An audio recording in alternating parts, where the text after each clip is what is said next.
নজর রাখা যাক এবার বাংলাদেশ ইস্যুতে, কারণ ইতিমধ্যে খবর বাংলাদেশের সেনা প্রধানের সঙ্গে বৈঠক করেছেন পাক সেনা কর্তা। পাক সেনা জেনারেলের সঙ্গে দীর্ঘক্ষণ বৈঠক ওয়াকারের এবং ছবি পোস্ট করে বার্তা দিয়েছেন ওয়াকার। বাংলাদেশ সফরে এসে পাকিস্তানের সেনা কর্তার সঙ্গেই বৈঠক করেছেন বাংলাদেশের সেনা প্রধান, যাকে ঘিরে ঢাকায় এখন রীতিমতো তৈরি হয়েছে জল্পনা। জানবো বিস্তারিত, সঙ্গে রয়েছে প্রতিনিধি শেখ মনিরুল। আজকের এই বৈঠক ঠিক কোন বিষয়ে হয়েছে, কি জানতে পারছো? দেখো, ওয়াকারুজ্জামান বাংলাদেশের সেনা প্রধানকে বেশ কিছুদিন দেখা যাচ্ছিল না। অবশেষে তিনি এবার আবার প্রকাশ্যে আসলেন এবং পাক যারা সেনা আধিকারিক তাদের সঙ্গে বৈঠক করে হাসির মুখের ছবি পোস্ট করলেন ওয়াকারুজ্জামান। ওয়াকারুজ্জামান কার লোক? তিনি কি শেখ হাসিনার লোক, না তিনি ইউনূসের লোক? এই নিয়ে কিন্তু বাংলাদেশের রাজনীতিতে একটা চোরা গুঞ্জন তৈরি হয়েছে।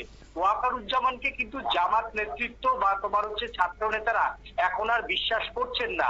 এই জন্য বেশ কিছুদিন তিনি আত্মগোপনে চলে গেছিলেন। অবশেষে সেনা প্রধানের সঙ্গে পাকিস্তানের জয়েন্ট চিফ অফ স্টাফ কমিটির চেয়ারম্যানের আজকে সাক্ষাৎ হয়।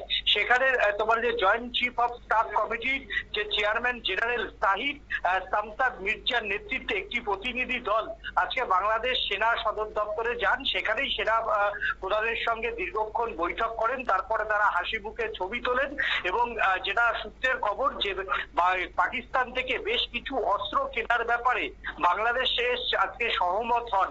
আর এরপরেই কিন্তু দুই দেশের ফটো সেশন হয়। আর দুই দেশের ফটো সেশন করে এক ঢিলে দুই পাখি বাঁধলেন ওয়াকারুজ্জামান, এমনটাই মনে করছেন বাংলাদেশের রাজনৈতিক মহলের একাংশ।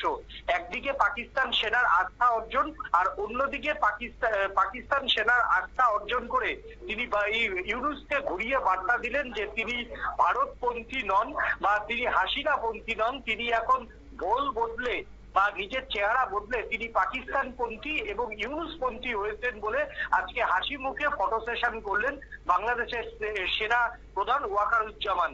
এর পেছনে কি কোন রকমের কূটনৈতিক বার্তা রয়েছে, কিংবা ভারত আজকে বাংলাদেশ এবং পাকিস্তানের এই বৈঠককে কিভাবে দেখছে? দেখো, ভারত বাংলাদেশ এবং পাকিস্তানকে সামরিক দিক থেকে ধর্তব্যের মধ্যেই রাখে না। বাংলাদেশের সেনার এমন পরিস্থিতি যে বাংলাদেশের সেনার যে চীন থেকে তারা যে সমস্ত গোলাবারুদ কিনেছে সেগুলো অর্ধেকের বেশি অচল। সেটা কয়েকদিন আগে পাকিস্তানের যে সেনা অডিট, সেই সেনা অডিটেই কিন্তু অনেক যে পাকিস্তানি কর্নেল বা মেজর তারা স্বীকার করে নিয়েছেন। অন্যদিকে ক্ষেপণাস্ত্রের দিক থেকে কার্যত ভারতের ধারে কাছে নেই। আর পাকিস্তান সবসময় অস্ত্রের জন্য হয় চীন, না হলে তুরস্ক, না হলে ইরানের দিকে তাকিয়ে থাকে। তাদের নিজের দেশের প্রোডাকশন বলতে কিছু নেই। সেই জায়গা থেকে ভারত সামরিক বলে এতটাই শক্তিশালী যে ভারত এই মুহূর্তে টু ফ্রন্ট অর্থাৎ চীন এবং পাকিস্তান এই দুটো ফ্রন্টের জন্য তৈরি। কিন্তু ভারত এখন যে এই ইউনিসের আমলে তৃতীয় ফ্রন্ট, সেই তৃতীয় ফ্রন্টটা বাংলাদেশ বর্ডার। সেই বাংলাদেশ বর্ডারের জন্য বিএসএফ এবং কেন্দ্রীয় প্যারামিলিটারি ফোর্সকে কিন্তু তৈরি করছে ভারত। জাস্ট এটাকে ডিপ্লোম্যাটিক অনুযায়ী তারা কি কি অস্ত্র কিনছে, কিভাবে সেই অস্ত্রের ডিল হচ্ছে, সেগুলো নিয়ে ভারত দৃষ্টি রাখবে।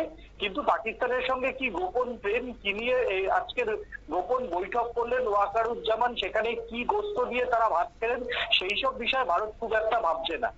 অবশ্যই তাই। তবে যে জায়গায় দাঁড়িয়ে দক্ষিণ এশিয়ার ভূরাজনীতিতে একটা কোথাও গিয়ে টানাপোড়েন রয়েছে, এই অবস্থায় পাকিস্তানের সঙ্গে আজকে বৈঠক, অন্যদিকে চীনের বেলাতেও বাংলাদেশ সুর নরম করছে।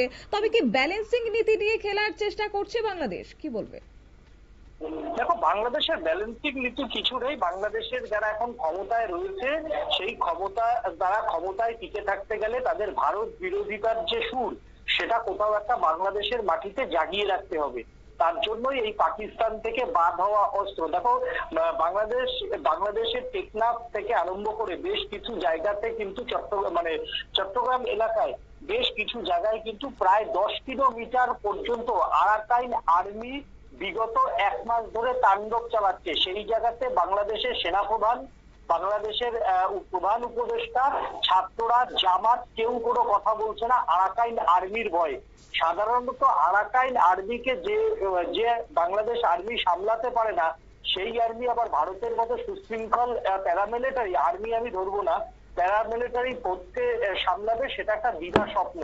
আর এটা কত ব্যালেন্সিং রাজনীতি নয়, এটা হচ্ছে ভারত বিরোধিতা সুর নির্বাচনের আগে আরো বেশি করে জাগিয়ে রাখতে আজকে তাদের এই ফটো সেশন বলে মনে করছেন রাজনৈতিক মহলের একাংশ। ধন্যবাদ।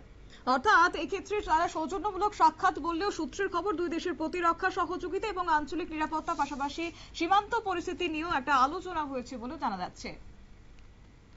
নিয়ে নিচ্ছি ছোট্ট একটি বিজ্ঞাপন, বিরতির সঙ্গে থাকুন।